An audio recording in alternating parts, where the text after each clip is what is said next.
Waylang, Experiment time dalawa wag in mo isa ay nahahapang ulan na Chikman tapos mo pwede na muna gawin pang ending. ice cream roll hahaha. Lakas ng tama mo bossing kung ano-ano na lang pumapasok sa isip mo. Ha requesto ng sarili ko kaya mga bossing request kayo ng challenge na pwede. Ko gawin hahaha kahit ano pa yan tapos kakainin ko hahaha.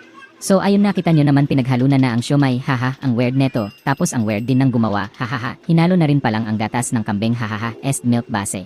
At ayon ng amin mekus-mekus na ni Insan kita nyo naman malinis ang kamay niya hahaha ay naka-gloves pala. Hahaha at ayan patuloy pa rin ang pagmemekus-mekus hanggang tumigas wahahaha ano yon. After niya mamekus-mekus magpapalitada na siya hanggang makalat ito. Seryoso mo naman bossing haha sige ito hindi na hahaha hahaha hahaha hahaha hahaha hahaha ayun na baliw na.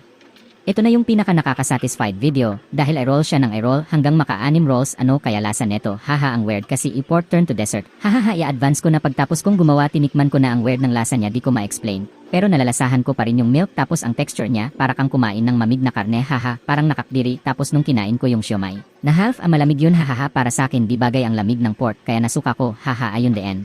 So ayun na nga nilalagay na sa cups ang ganda ng pagkalagay sa cups hahaha yabang yarn dahil na rin maganda ang pag-roll hahaha ayaw pa magpakuha ng siomay. Hahaha pinapahirapan yarn.